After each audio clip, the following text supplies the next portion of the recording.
Добрый день, дорогие пекари! Я рада вас приветствовать на моей кухне. Сегодня разберем вопросы опарного и безопарного теста. И сразу оговорюсь, что эти все правила и принципы касаются и дрожжевого теста, и заквасочного. Не имеет значения, готовите ли вы на дрожжевой опаре, либо готовите ли вы на заквасочной опаре, либо на дрожжах и на закваске.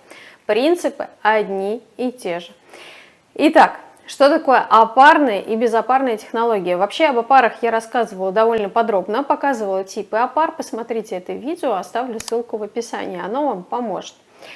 Есть два способа приготовления теста: опарное и безопарное. Чем они отличаются? Когда мы готовим опарное тесто, мы берем малое количество разрыхляющего ингредиента, это прям чуть-чуть дрожжей, либо немного закваски. Сбраживаем сначала часть муки в виде опары, муки с водой, естественно, или еще какими-то добавками.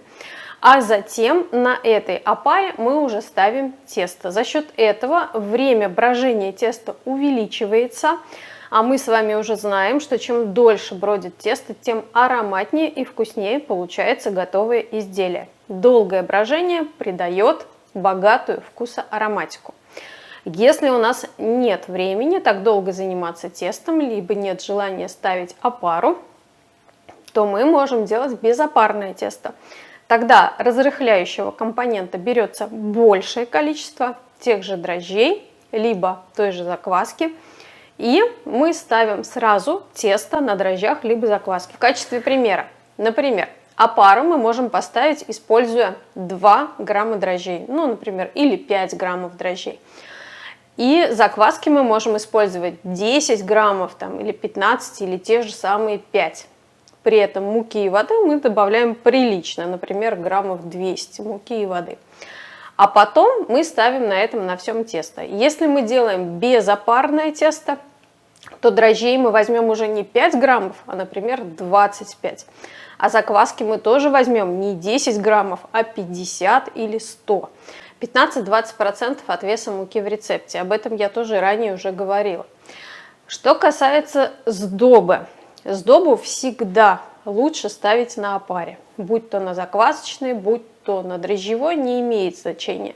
Дело в том, что все сдобные ингредиенты, сахар, масло, яйца, они сильно утяжеляют тесто. Тесту тяжелее подходить.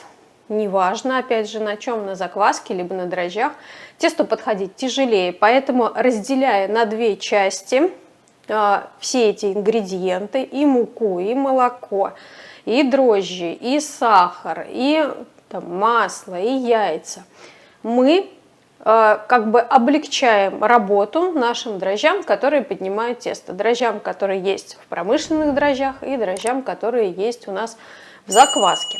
Мы облегчаем им работу, они сначала поднимают опару, наши микроорганизмы размножаются в опаре в достаточном количестве, и потом уже вот эти размножившиеся колонии, разрыхлившие опару, мы берем и кладем в тесто, и тесто тоже поднимается лучше.